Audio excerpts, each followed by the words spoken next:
Hi, and welcome to Filmography Club. I'm Jason Cavanis. Today's the day. Today we bring Season 1 to a close as we discuss Paul Thomas Anderson's 8th and most recent film, that's Phantom Thread. Phantom Thread was another of those PTA films that I needed to watch a second time in order to enjoy it more. I certainly got more out of it on the second viewing. Lots to talk about today, too. We've got a heavyweight cast, a gorgeous color palette, a beautiful, sweeping, era-specific score courtesy of Radiohead's Johnny Greenwood, lots to sink our teeth into, and a great guest with whom to talk about all of that with, Dycee Wildman. Some of you may remember Dycee from episode 3, where she and I talked about Magnolia. She's also on the commentary track that we did for Die Hard. She's a good friend of the show, which is lucky for me since she's pretty knowledgeable about filmmaking, being a filmmaker herself with Daisy Dukes Films, with whom she makes horror shorts for women.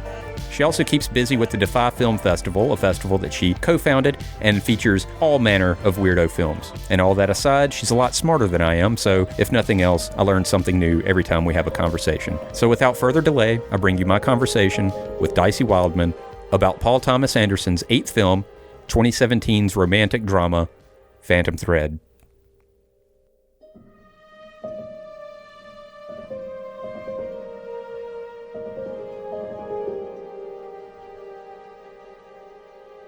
Hi, Jason. Hey, thank you for coming. Oh my gosh, thank you for having me back. Yeah, absolutely. You were a fantastic guest. It's great to have you back. We are talking about Phantom Thread today. This movie, I rewatched it a couple of nights ago, so that makes, I think, 2, maybe 3 times I've seen it. I understand it on a narrative level. I feel like there's some symbolism or some themes that are just getting right by me, though. So I definitely want to get into that. But let's set the table before we start getting lost in the weeds. Set the table with a homemade dinner with butter and mushrooms, That's maybe? Right. Oh, God. Oh, we're going to get to those mushrooms. So, this is a 2017 film. It's I saw one article describing it as a love story, which I thought was interesting. That's true. Mm-hmm. It is. It's a very, even at the end, when we get to that completely fucked up situation that these people put themselves in, it's mutual. Mm-hmm. It's consensual. So, sure. Who are we to judge? I have some feelings. Yeah, I've got some feelings too. All right. So, 2017 film. It's the 8th film by one Paul Thomas Anderson. Maybe, supposedly, Daniel Day-Lewis's final film. Yeah, do you believe that? I know you've been thinking about Daniel Day-Lewis a lot lately. What do you think? I genuinely don't know with that guy. He's sort of an anomaly. He's an outlier. He's unlike any person. Anytime I watch an interview with him, and they're rare, he seems like an alien. I don't know what to make of him. He's a very strange guy, he seems to me. Regardless of how I feel about the character Reynolds Woodcock, which there are some things to say about that. It really is a masterful performance, and if that is somebody's last performance, go out with a bang. Sure, yeah, or with a whimper on the toilet.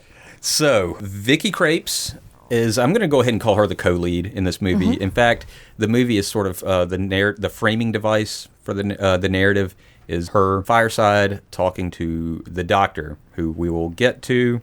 We don't even know who she's talking to for most of the movie. So most of the movie, I suppose, is sort of a flashback in a way, I guess. But then it catches up to the night of her having that conversation with him. The setting here is 1950s. I'm not sure what year it is. I feel like it's early 50s, but I don't know. I'm comfortable with that. Somewhere in England. I don't know what town it's in. I don't know if any of this is ever. A lot of the stuff is left vague. Mm-hmm. Alma, our co-lead, is vaguely defined as European. Mm-hmm. She has a lovely little accent. She does, and I can't really put my finger on where it's from. Mm-mm. Now, there's a lot of stuff that I've been reading for this. I've been cramming for it. I watched all the DVD extras.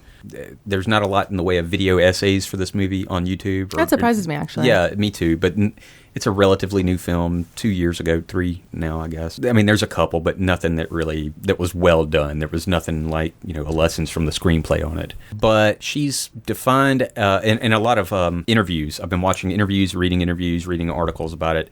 So I've got a lot of information about these characters in my head, but I don't know if it was actually communicated in the film proper. Mm-hmm. She's German, if I'm not mistaken, and I think PTA mentioned that just offhandedly in an interview somewhere, in some print interview. So that put her in World War II in Germany. Mm-hmm. So that had something to do with informing who she is and why she seems to be a little more, I don't want to say weary, but she's a little scrappy more. though, for sure. She is, but she also seems like she may have been around the block. Not in the sexual way, but she's just seen some shit. She's seen some stuff that this delicate man in his late 50s, I'm assuming, has delicate. not seen. He is a delicate man. Oh, so cared for. But it's a love story at heart. It's a completely bizarre and twisted and fucked up love story, but it's love. You're reacting to my faces. Yeah, they care about each other, but it's codependent, it's fucked up, it's weird, and we'll get into all that. So anyway, that's the setting. We're in a fashion house, the House of Woodcock, in 1950s London. He's not necessarily the top tier fashion designer. He designs dresses. And so elegant. Right. Everything is white gloves and such attention to detail, really high end if it's not the most chic, as they say. Oh, fucking chic.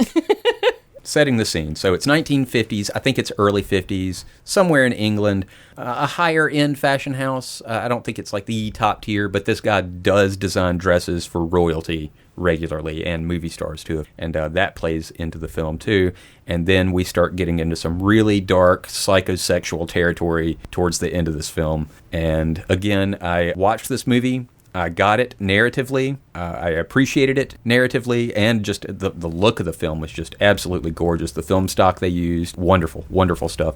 But I feel like there's themes at work in this movie that may have gone over my head, and that's why I invite smarter people than me, like you, to come in here and spoon feed me. Well, honestly, I don't know if I can. I mean, it's a really complicated, layered story, and rewatching it last night, I was really thinking about the metaphor of secrets sewn into the lining of clothing. I felt like that was part of PTA's own narrative devices there, where things meant things to him that I don't know if that really comes across to the wearer of the garments. So I can only spoon feed you my weird theories on it. But to your point, I mean, it really is so beautiful and so delicate and not dissimilar to these beautiful handmade dresses that clearly there's labor put in there, and it is gorgeous. Also, the sound design is really wonderful in it. The music tells so much of the story. There's so many places where, like, skipping ahead a little bit, but not too much, when it's the first night that they're spending time together and they're up in the little like attic workroom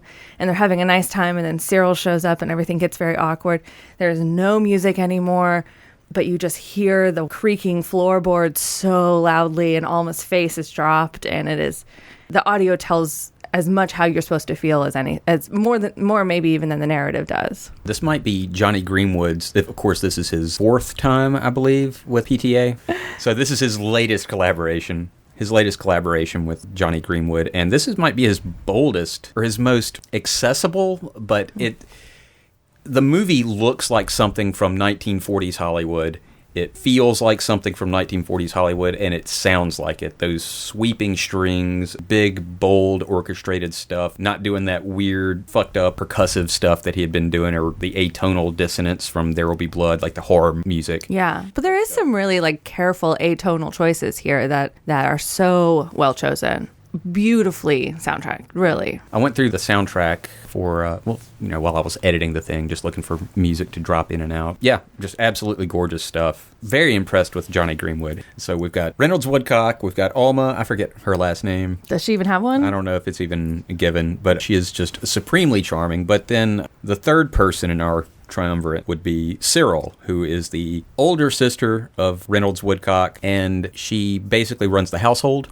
Mm-hmm. And the business as well. And the business, yeah, without a doubt. The business, which is basically like what seems dozens of white-coated women, little elves who build these dresses that he constructs, and he's constantly surrounded by women who work for him in every possible way. It's him with a bunch of women, you're right. I actually noticed, I only started looking for it at about the halfway mark, so I didn't go back, but I realized I can't really remember if he ever speaks to a man in the entire movie.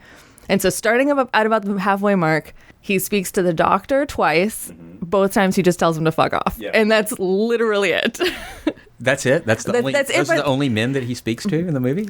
from the middle point on. That's fantastic. You tell me if you remember anyone from the beginning. That's fantastic. I'll say this. I didn't remember the language. I noticed when the movie started, it just said R for language. Mm-hmm. Usually there's a whole paragraph in there why it's rated R, drug use, themes, and blah, blah. Nope, just language, and it's fuck. Not over and over. It's not, it's very not like Full Metal Jacket. Yeah, they're like smart bombs. They're not, he doesn't carpet bomb the movie with it, but they're tactical. They're placed in exactly the right place. The biggest laugh in the movie for me was, didn't I tell you to fuck off? It's so great. Well, also, when he, at one point towards the middle of the movie, Reynolds is yelling at Cyril that he's so unhappy. And in this like beautiful marble white, everything's perfect. Everything in the space is exactly where it belongs. And everything about Reynolds is exactly where it belongs. He's very manicured and careful. And so whenever he drops an F-bomb, you really feel it. It feels incongruous with the space. And it, like you said, it's really chosen always to make you realize like things are not as they should be. So Cyril, she's in her 60s, never been married. She got cursed because she helped him. She touched the dress. Mm-hmm. Yeah, she touched that wedding dress. That was a good laugh, too. It's like, did she get married? No. But she sort of fills in for Reynolds has never been married either. In fact, he's, at the beginning of the film, against the very idea. He doesn't agree with the institution at all. But he's kind of married to his sister in a weird way. She fills certain needs that a wife would ordinarily fill. They make a great team. Like you said about the shorthand, they definitely have a shorthand, a way of doing things. They do not like that stuff to get upended, especially breakfast time. So fussy. As I was watching it with my wife, though, I remember just thinking like, yeah, my wife does that shit to me too. Okay, if I'm eating too loud, and I'm not a loud eater, folks, but just little things like that when you're married, and just shit like that gets on your nerves. It's very true. She was buttering her toast pretty loudly. Well, that's part of. I mean, the audio really does a great job of putting you in that headspace. But I like literally just last night to Eric was like, "Wow, you're eating so loud." Yeah. And then that scene happened, and I felt pretty bad about it. Yeah, my wife looked at me during that scene, and I was like, this is kind of us, just gender swapped. But yeah, I mean, she's buttering the toast so loudly, and on their honeymoon, she's crunching so loudly, and it really is, as much as he is the villain, if there were one to this movie, you are given insight into where he's coming from there, and so yeah, I mean, she's being loud, and that first woman certainly is a confrontation early in the morning, and who wants that? But also, he is just so fussy and so delicate, and he can't have anything disrupt breakfast or literally any other part of his life. It ruins him for the entire day. It throws his whole day off. If only we could all be so cared for. Yeah, he's an asshole. True. This is the second time Daniel Day-Lewis has played the lead in a Paul Thomas Anderson film, and both times he's playing sort of is he an anti-hero? Is he a villain? He's a villainous, certainly. But, man, I just can't stop watching him. He's an asshole who I dislike on a personal level, and yet I just can't take my eyes off of him. Absolutely not. No, he's so compelling to watch. And in this, I mean, I love when there's a little crack in the veneer on him in this character, and when he comes down for their, for the surprise dinner that she makes him, and he's wearing pajamas and a vest and a blazer and an ascot and has a martini. I was like, I wish I looked like this every day. I mean, he's just you can't take your eyes off of him. He's totally put incredible. Together. Did you watch any of the extras on the Blu-ray? No. There's deleted scenes that Paul Thomas Anderson, by the way, did some commentary for the screen test. Oh, wow. So I watched a lot of the screen tests before they went to filming. They shot a bunch of footage of the two leads separately because they didn't meet until they meet in the film. No. Yeah, they didn't do any chemistry tests? They did absolutely none of that. They didn't rehearse that scene where he's the hungry boy scene where he orders tons of stuff. That was the first time the two of them had ever interacted. Ooh. So they did just the screen test. They tried out different film stocks. They tried out different wallpapers on the wall to see how it looked. Interesting. All sorts of stuff. And PTA himself actually did the commentary. And that's the first time that he's done any kind of commentary at all since Boogie Nights. That's cool. Yeah, it was nice. I mean, it was very short. And you're just watching people just sit in a room and talk. And they actually tried to put Reynolds in a tie, like a regular tie, not a bow tie. And it was like the tea scene where he and his sister, he and Cyril are sitting down having breakfast, and it just doesn't look right. Reynolds doesn't look right in a regular tie. The man needs a bow tie. Oh, it really pulls it off. But like you were saying, this goes back to the themes that PTA returns to often, which are these really hard to like men that are in control, in charge, and you can't take your eyes off of them. You cannot deny there is a dynamic charisma there, but they're not men I would want in my life ever, but they're really, there's something there that PTA is really intrigued by. Yeah, I watch it and I think if I were in her shoes, I would get the hell away from this guy immediately. But there's part of me that says, you know what though? This guy's kind of famous. He's very successful. There's a certain bit of temptation there. I mean, we're human and we want that story. We want to be able to rub elbows with people like that. And maybe I wouldn't. I don't want to just point my finger at her too quickly. Oh yeah, you definitely can't know. What's interesting though is we are Alma in the story. Like you said, the framework is her talking about her relationship with him. She starts off from the beginning talking about how he made her dreams come true and she gave him everything he wanted, which was every piece of her. And so she is our access point, but we really don't know anything about her. We don't, like you said, we don't know her last name. We don't know where she's from really. She's just from somewhere. Vaguely she's European. Foreign enough that the one woman at the party is very rude about how she might be stealing things because I don't know how they do things in her country. Yeah. But, we don't know her. She says he made her dreams come true, but what are these dreams? What does she want?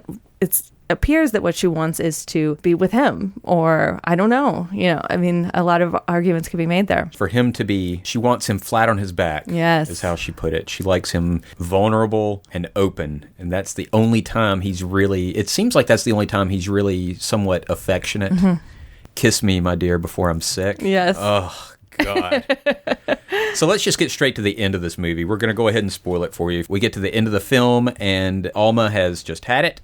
Well, really in the middle of the film. Sure, you're right. Yeah, it is in the middle of the film. She's had it, and she poisons him. She finds some mushrooms and puts it in some food for him, and it makes him ill, and she loves caring for him when he's ill.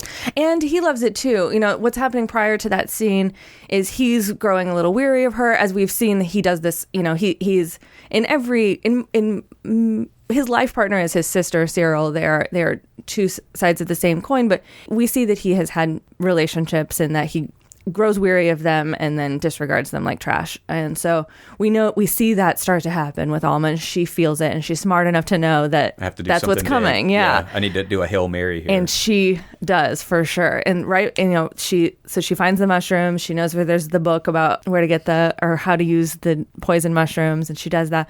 But then also in that scene, they're finishing the wedding dress for the woman that he has had this longer relationship with. Now, we have no reason to assume that it's a romantic relationship, but he's known her since she was a child. He clearly cares for her, and Alma's clearly threatened by that because he's pulling away from her. And so before he succumbs to the mushrooms, she goes and asserts herself to the bride and says, many wishes or well wishes or whatever. But she makes sure she knows that Alma lives there. That's her house. Yeah, she just throws that in. It's the weirdest thing. Well, you notice she sort of got snubbed by that was the princess when she came in. Yes. All the seamstresses and models are lined up, and she's shaking all of their hands, and she was really looking forward to maybe even Reynolds introducing her, like specially, like, hey, this is my lady, and none of that. In fact, the princess turns away and shakes someone else's hand on the other side of the hallway. And she noted that, and she made it a point, like you said, hey, I live here. And then she just walks off. Yeah. Well, she returns to the dress where she's helping all the little elves. So she crosses the room, says, this is my house, and then returns with her back straighter than it was before. Yeah. She's done what she needs to do. And she also knows that brewing in the belly of Reynolds is poison, and that, all hell is about to break loose. She's about to be needed. And boy, is she. I mean, he, I think, symbolically topples into the wedding dress and ruins the wedding dress, ruins this symbol of what maybe a traditional relationship would be. I don't know. I've got theories. But the dress gets ruined, and he is flat out on his back and a child. And she's right there. And it feels like she has practiced in her mind exactly how she's going to negotiate that with all of these other women that are there that work for him, and then particularly Cyril, who, of course, runs to his aid, wants to be there for him, knows what he needs. I mean, of course, they've been together their whole lives. And Alma's right there to stake her claim. No, this is my house. Yeah, it was great, especially since Cyril did that number to her where she was almost trying to get into his room, and he just tells her to go away. And then Cyril just walks in with tea and looks her dead in the eye and closes the door in front of her. She paid her back. Yes. And then after that scene, it is during that sequence where he's ill that the doctor comes, and the doctor calls Alma Woodcock or Mrs. Woodcock, and Cyril doesn't say anything. They're not married yet. She doesn't say anything. No one corrects him. She's now like proven herself. It is after that scene that he proposes to her.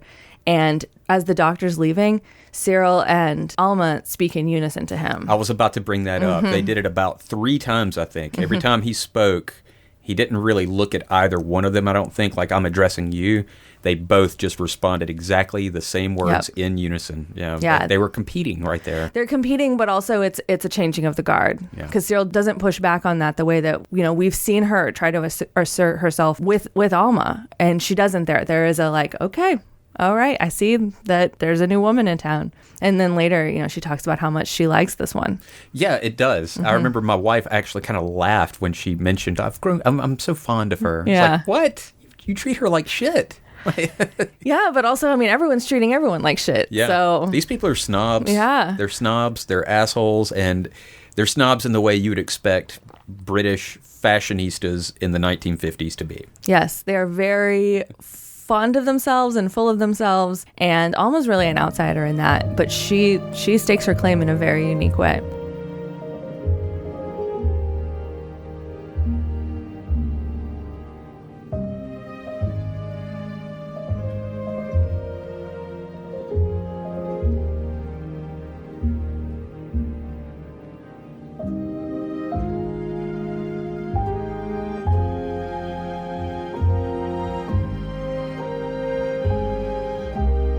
I sort of watched this movie with a really different eye last night and started to view Woodcock as this representation of the patriarchy and Cyril as the old guard white women who work hard to uphold the patriarchy because it has served them as well as they can.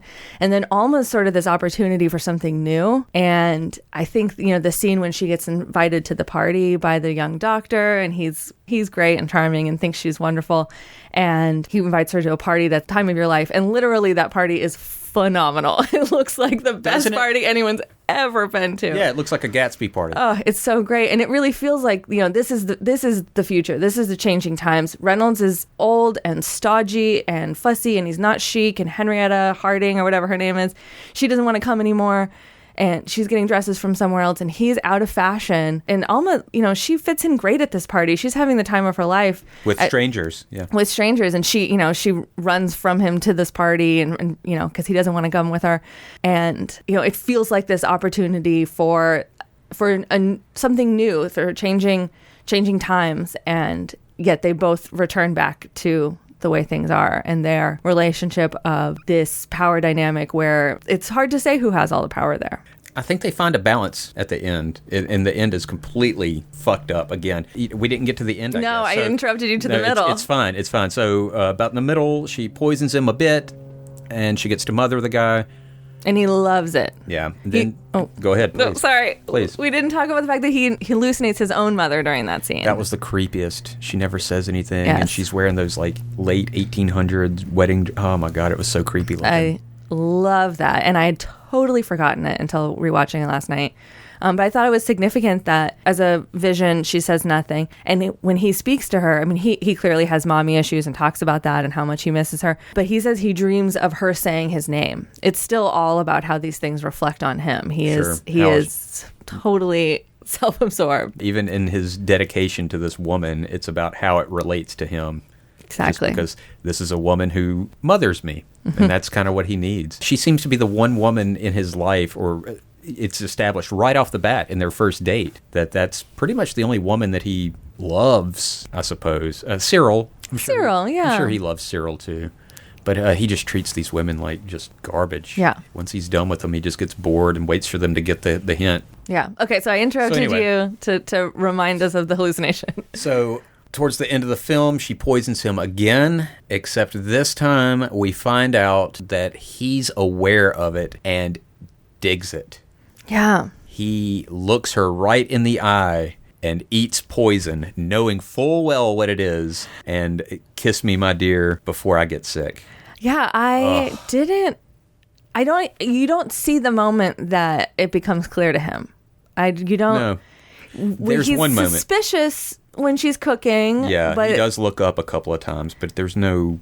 It doesn't feel like a knowing look up. He seems suspicious, and then once he digs into the food and looks at it, and he puts it on his fork, and he's still looking at Alma like, "Are you going to stop me?" And then he realizes, like, "I'm about to eat it. Are you going to stop me?" And she just doesn't, and he's like, "Yeah, whatever. Okay, here we go." And they get locked into this weird thing where every so often, to wind down, she will poison him, and he will willingly be poisoned just so that she can nurse him back to health. Yeah. Have you heard why Paul Thomas Anderson, where he got the idea for this? No, tell me.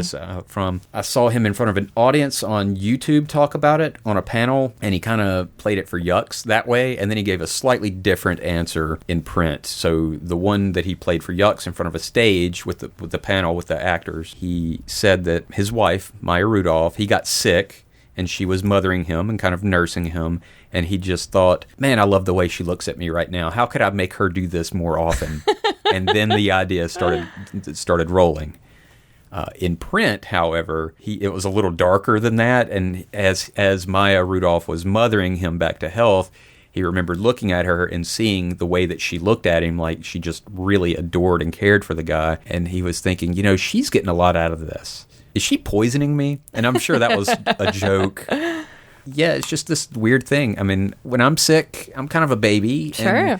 And, when my wife takes care of me, it's nice. It's nice. Oh, yeah. Who doesn't want to be taken care of? When she tucks him into bed, when the first time she poisons him, I couldn't help but feel like a longing for that. Someone just like making sure all the covers are tight on you and, I'm going to get you what you need, That's of course that's appealing, yeah. Yeah, and I guess that's why he has the mommy issues, at least plot-wise, why he has the mommy issues, because that's a thing that usually mommy does, and that takes you back to childhood, and then just for him to be chasing that his whole life in this weird, really messed up way and got it. It's just, it's so bizarre. Yeah, and it feels like it's a reset button.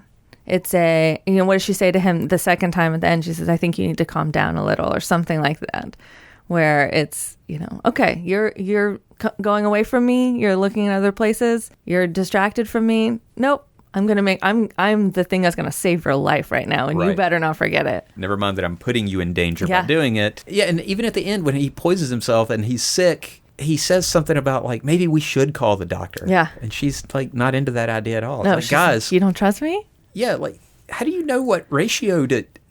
Because the first time, it is sprinkles of mushrooms. It's just sprinkles. I mean, she puts it in a little more of a pestle, and it is like a thimbleful. And he took a big bite of those mushrooms at the end. Yeah. He took a big bite. Yeah, call the doctor. I'm not sure he makes it through that scene. But at least if he doesn't make they're very in love at the end. He does, because remember, the movie flashes forward a bit, and they have a kid. Yes. And she also kind of says she looks to the future sometimes. Right. So there's you could see that. So maybe that way. didn't happen. It almost doesn't matter to me. It was sort of like Cyril had been bested at the end when they're all in that park, and the couple decide to walk off, and they leave Cyril there with the kid to, rock the little carriage that the kid's in. She seems fine with it, though. She does. Okay, we need to talk about Cyril more. Leslie Manville, right? Just phenomenal. Yeah. I mean, speaking of actors you can't take your eyes off of, there are these two, just this couple that they're so gorgeous and they're so incredible, and she is right there with them, holding her own. Every time she is on screen, I just want her to talk more. She's so perfect. And she really, in this character of, she runs everything. She's the one who knows best. He's in charge, but he's also the fussy little baby. And really,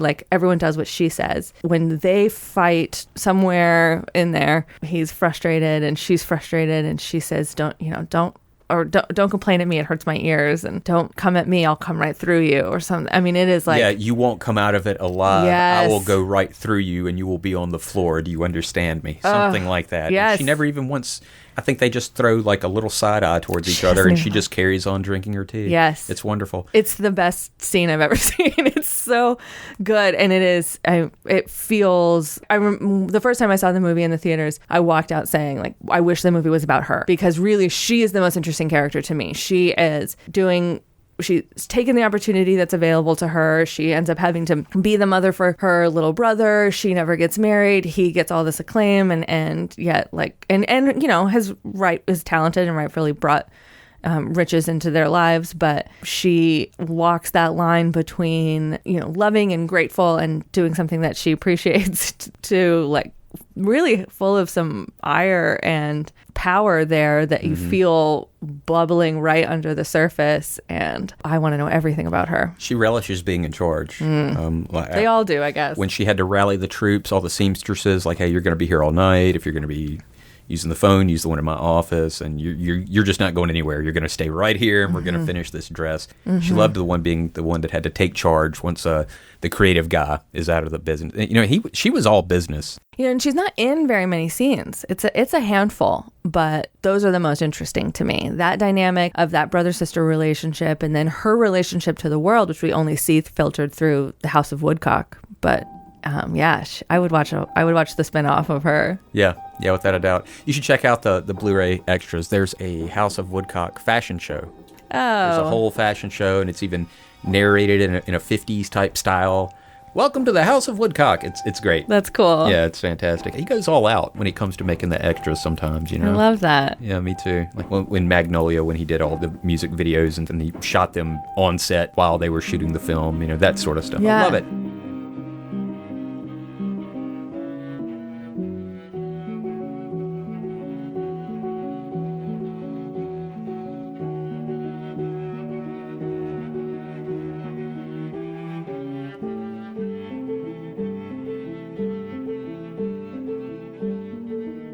As far as reoccurring techniques go, are there any long takes in here? There's none that really point at themselves. No, yeah. There might be some subtle stuff going on. It's much more subtle. There are some longer tracking shots, like the fashion party? show, the party, you know, when she's kind of flitting around and either they're there. There's one when he walks into the restaurant and meets Cyril in the corner. They're there, but they're not so showy. Yeah, they're not very show-offy at all, yeah. The movie is so beautiful in its own right, though. It feels like he's maybe more comfortable in that. I don't know. What a beautiful movie. Just I don't know the first thing about the technical aspects about different film stocks or lighting or any of that stuff, but to watch the Blu-ray extras really went through that and like, okay, here's the different film tests we used with the different actors just to get a feel for them and how we should dress them and how we want the clothes to look and what's his signature style and all that. And it's neat to just watch that and see all the different looks that they were going for, that they were just trying out. The one they landed on was wonderful. I love the shot. The camera is attached to the back of Reynolds' car. Yes. And it's that blue, looks like it's at dusk or dawn. It's that blue cast over it, and it's sort of time-lapsed, I think, or sped up or he's going too fast. I don't know. Yeah. It's beautiful, though. There's absolutely a really... beautiful. I mean, there's a lot of the narrative in this movie is weak. There's not a ton of narrative. Right. What happens and what it's about are very different. And it's really, you know, it's not a super interesting story, but there is so much that he uses in visual language on top of how detail oriented he is with every single piece of clothing and wallpaper, like you're saying, and film stock. But he really is such a master in and of himself. I was really taken by this scene after when she tells him that she's surprising him with dinner. It's not a poison dinner. It's a good dinner. And she's really trying to say, where am I in this relationship? And he comes home. She's left everyone else she's told all the servants and everyone, Cyril, to leave the house. And she's at the top of the stairs. He's at the bottom of the stairs. She's so excited about this gesture. He is not into it. And then as he kind of warms up to it, although that doesn't really go so well, and she's sort of getting more comfortable with the idea, they meet in the middle of the stairs. And then he says, okay, well, I'm going to go take a bath, and climbs the stairs and leaves her at the bottom. And, you know, there's so many little moments like that where you cannot deny that PTA is thinking about every single detail and really using everything in his arsenal to tell stories that almost don't have stories to them. They have these moments.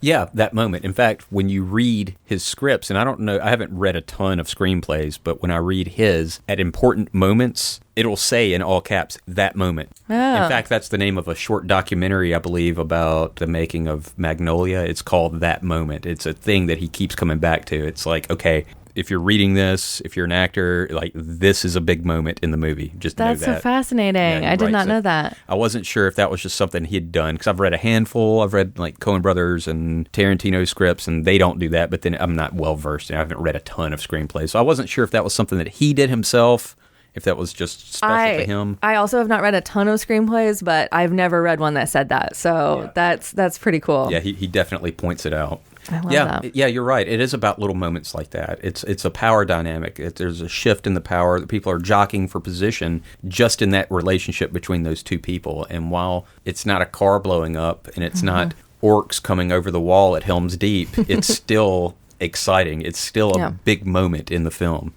And that's maybe a reoccurring theme for him. I mean, many movies deal with a shifting power dynamic, but I would say he often goes to the little moments where power shifts in a relationship that from the outside you could even miss it if you didn't know better, but if you're in it or you're one of those two people, it's monumental. I think that happens in There Will Be Blood and The Master and all of them, where there's just a shift that you could miss it, you could blink, but it's everything. The scene, the loud buttery toast scene, the breakfast scene, that moment, she pushes back. Alma pushes back. She almost said doesn't know when to stop, but really she was sort of right. She's just sitting there existing, having breakfast. Yeah. She shouldn't have to be berated by this guy. But yeah, she pushes back, and I don't think that his other girlfriends did. It seemed like a really big deal when that one at the beginning was lamenting.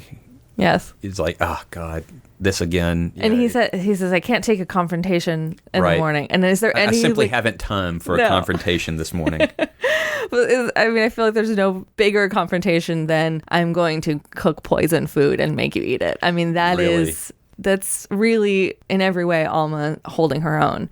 She's holding her own in a way that I would say is inappropriate, and I think they have a relationship that made me worry about Maya Rudolph just a little bit. But it's it does appear to work for them, and there is as much as I struggle to care about him as a character, he's so mean to her in so many scenes, and the thing with the party is just like so hard to watch when he drags her out of there by her arm like she's a child. But the last scene when he is sick to his stomach and they're embracing, and the smile on his face, it's like the smile at the beginning when they're at the restaurant and she calls him a hungry boy. It's hard to not feel something for them in this relationship at that time. Yeah, it's so weird. I want to be part of me is completely repelled by this dynamic that they've fallen into, this psychosexual nonsense that they've latched onto. But it is genuine. Their affection is pure. They genuinely do care. This seems to be a thing that's making them happy. Yeah. That's PTA's impartial eye at work again. He's not really telling us how we're supposed to feel about these characters at all. He's just showing them being themselves, and it's kind of up to us to figure out how we feel about that. Yeah, that's really true. There is... He has an affectionate eye for everyone in this, and also, it's repulsive sometimes, and certainly complicated, but I guess real relationships are as well, and I'm certainly not going to fault someone for finding something that works for them. I also do want to say that people need to protect themselves and don't let people A, treat you like your child, or B, poison you. Everyone's to blame here. Tit for tat. Different people, different strokes, different folks. That's absolutely true. Don't kink shame. Sure. I mean, but, protect your body. My God, what an asshole. What a bunch of assholes these people are. Cyril is just totally content to take out the garbage every now and again and just, shall I break up with her for you? Mm-hmm. How nice must it be to just have someone ready to dump your significant other for you? I'll give her the October dress. She'll be fine. You get the impression from that scene and some of those early scenes that there's not a single thing that he needs to do for himself. He clearly does do some things for himself. We see him in his kind of washing up ritual in the morning. But I bet if he said, will someone else comb my hair, any one of those people who lives in his house would do that. He is very cared for.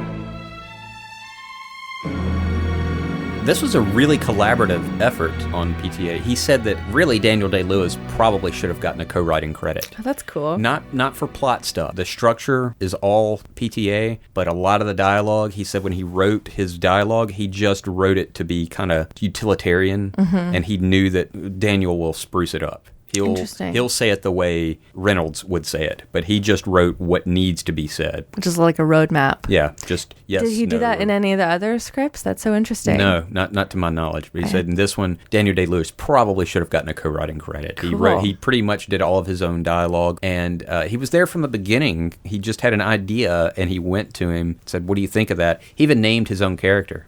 That Reynolds Woodcock, that's not a PTA name. That's Daniel Day-Lewis that came up with that right there. It's a little on the nose. It is. But also, why pretend like that's not what we're talking about? We're talking about a fragile male ego that needs to be reminded that he can be strong too sometimes. Although we never see that in any way that is strength that any of us would be proud to possess. But he's got something. Yeah, what a talent, man. I hate to see him retire. This is supposed to be his last film. How do you feel about that? Well, I feel like if you're going to make a last performance, this one is beautiful and dynamic and special and strange, and it's not a horrible one to go out on. But also, I'm always a little... Come on, man. Yeah. Come on. I don't believe it. Have you seen the Jimmy Kimmel interview with Paul Thomas Anderson? No. It's on YouTube. Kimmel surprises me. He'll have comic book writers on. He'll have directors on. He'll have guests on that normally the other late night guys won't deal with, and he's had PTA on a couple of times, if I'm not mistaken. He loves his movies. And That's so interesting. He asked him, like, what's it like working with a guy like Daniel Day-Lewis, this noted method guy, and like that's got to be weird. And he said, "Oh no, he's actually a pretty normal guy." And you'd be amazed at the shit TV that he constantly watches. He loves like bullshit reality TV. Like Dating Naked, I think, was the one that he really was into. Wow. Yeah. I like knowing. I hope that's not true, and that's just like the best prank that PTA pulled on Daniel Day-Lewis. Yeah, just to be like, now this is part of your story. Yeah. You're not going to do press for my movie? Then I'm just going to tell people that you watch all kinds of trash TV. I love that. But that's great, though. It humanizes that guy a little bit, because really, we put that dude on a pedestal. And we very much do, as we do with many eccentric male artists. And yeah, I would be nervous to sit across the table from him, because if he was a normal person, I would be surprised. Yeah. Even though, of course, he is. I don't know what's going to come out of that guy's mouth. I would be thinking the whole time he's going to be very snooty and acerbic with me, like Reynolds, or he's just going to come thundering at me like Daniel Plainview, and there's going to be spit flying out of his mouth while he pounds the desk. And frankly, either one I'd be down for. Yeah. I would go to that meeting. I watched, what was the one?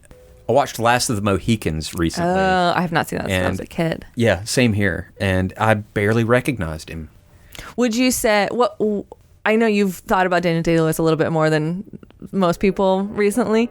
What would you say is this... No, you keep going. It's fine. Yeah, there's a train in the background. That's a train you're hearing, folks. What would you say is Daniel Day-Lewis's best performance? Oh, look, I'm not the guy to answer that question. Mm-hmm. I haven't seen My Left Foot, and I imagine that's a hell of a performance. That's just what they given say. the whole premise behind that. I'm sure that was nothing that was easy for him to do. Yeah. I really liked him in... I'm just going to go ahead and say it. I liked him in Lincoln. Oh.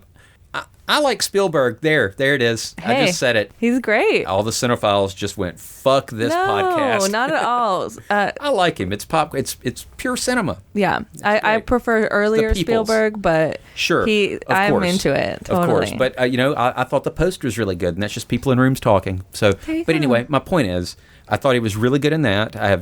We just have sort of just second and third hand accounts of how Lincoln talked, obviously, but I thought he did a fantastic job in that. But there really wasn't a lot of stuff for him to chew on in that. There weren't really huge moments in that. Yeah. He can chew on some stuff in this one. There will be blood, though, man. That performance is just it's hard visceral. To argue. That might be my favorite of his that I've seen. I haven't seen all of his films, but that one did it for me. Okay, so can I ask you some questions? Yeah, please. All right, so you're coming to the end of the podcast. Mm-hmm. Of all of the movies that you saw, do you have any grand feelings about the body of work as a whole, or anything? I think PTA is going to go down in history as one of the greatest filmmakers, certainly of our modern era. I think that's true. I think it's well earned. Yeah. The weakest movies that he's made are still very watchable to me. Yeah. You know, I was in no hurry to rewatch Inherent Vice, and yet when I did, it's like, man, great movie. This is great.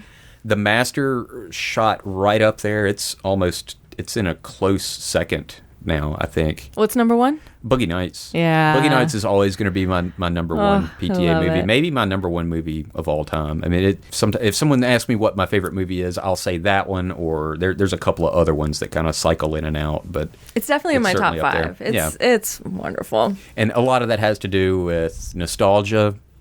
Just me remembering where I was when I first saw it, and just having a blast, you know, just drinking and watching it with my buddies and quoting it. It's just eminently quotable, and Halloween costumes. And The Master, though, I always kind of considered it more of a mid-tier PTA movie, but rewatching it again, it's like, no, this is a huge statement that he made with this one. So yeah, I haven't really changed much of my opinion on his stuff. I think he's just a fantastic filmmaker, just very, very watchable. And, you know, we try to separate the art from the artist, but he also seems like a really nice guy.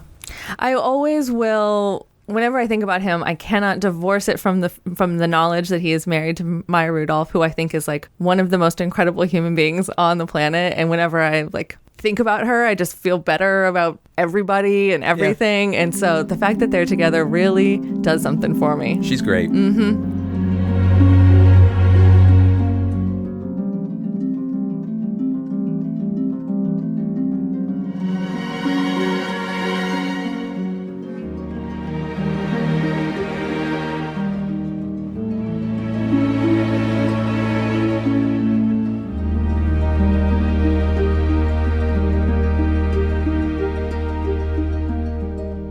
Yeah, I love the guy's work. I mean, obviously. I mean, I did a whole season on one filmmaker.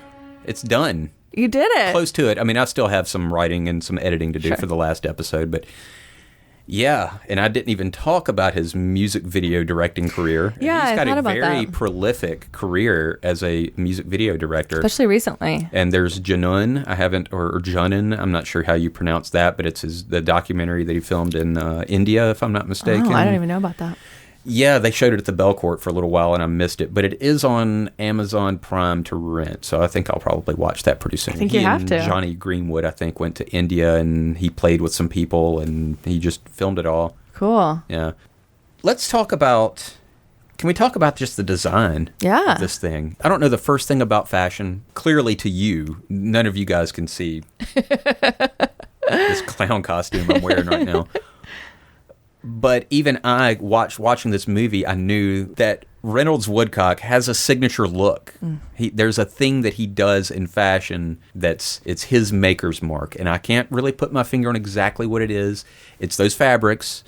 It's also these deep, rich colors. They were fond of the bold, deep, rich blues on the wall. A lot of jewel tones. Whoever did that, there was a guy. I remember reading, again, I've been cramming for this.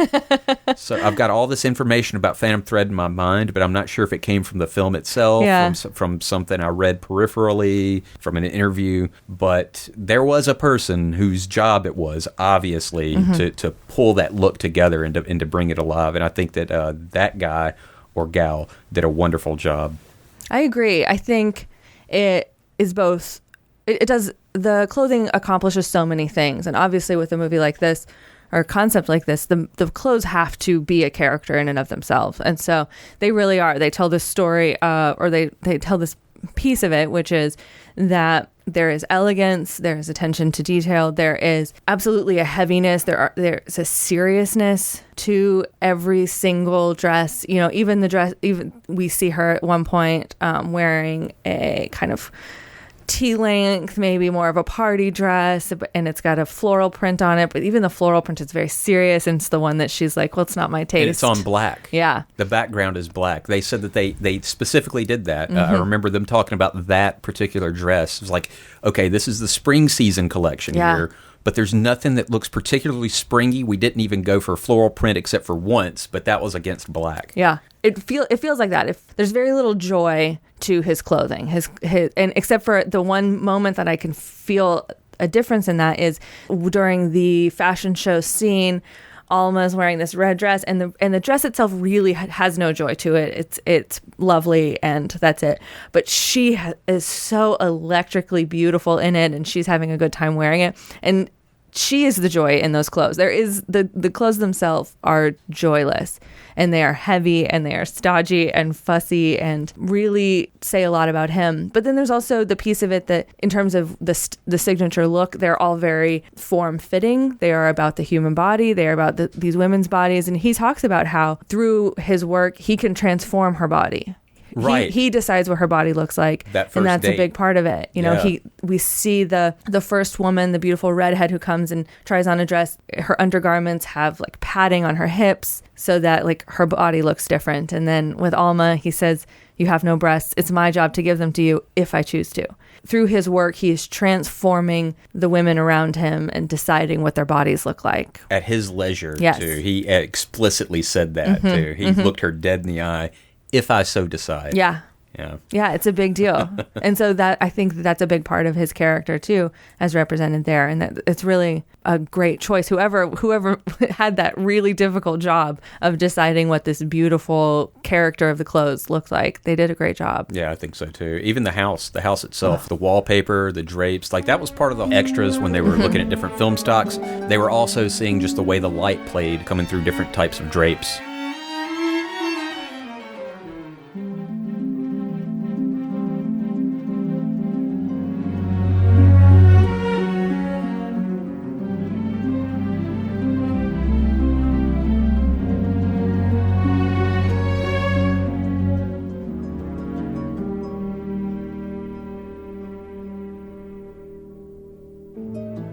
There's this one shot that's this wide.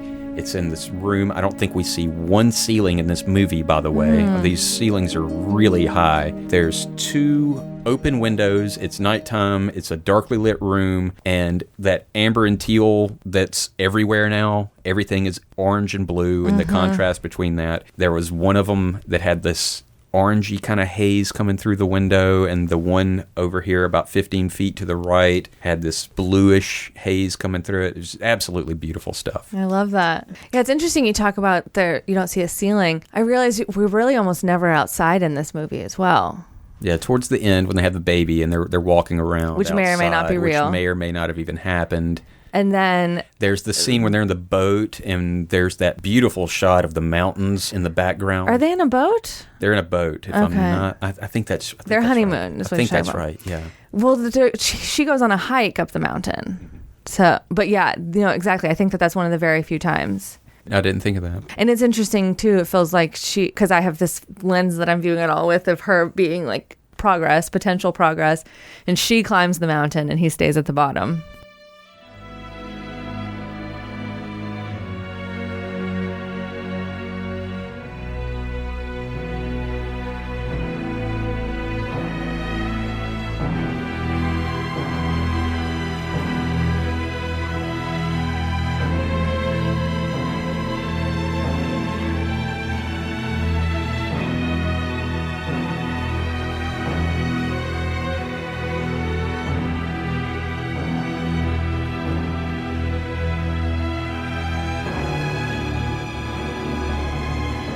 So good. I'm glad you enjoyed watching it. Yeah. Dycee, it is great to see you again. Thank you so much for doing the show 3 times this season. Yeah. Fantastic. Well, 3 times this season, or 2 times this season, and 1 extra. Yeah. The Die Hard commentary track we did together, and that was a blast too. So thank you so much for coming. Thank you so much. And I'll probably see you next season. If you'll have me. I've got opinions about everything. Fantastic. Thank you. Thank you so much.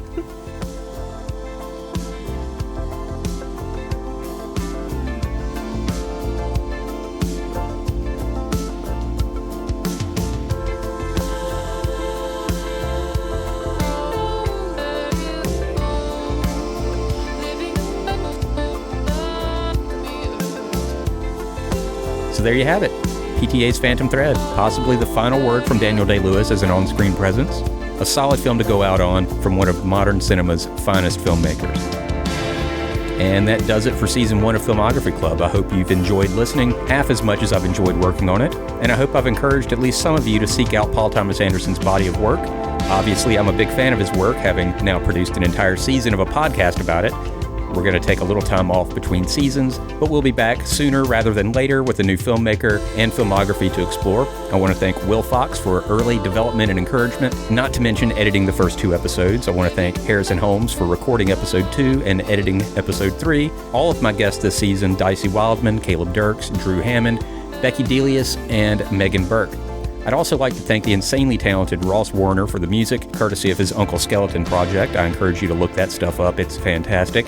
And of course, thanks to Michael Eads for allowing me to do all of this in the first place, and for his guidance and for his patience with me.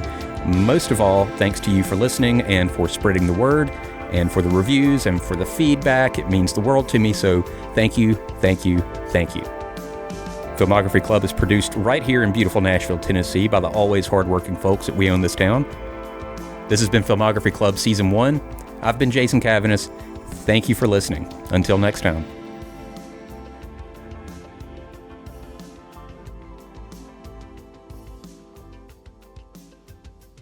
Reynolds, do you remember Dr. Hardy? Good evening, Mr. and Mrs. Woodcock. Oh, hello.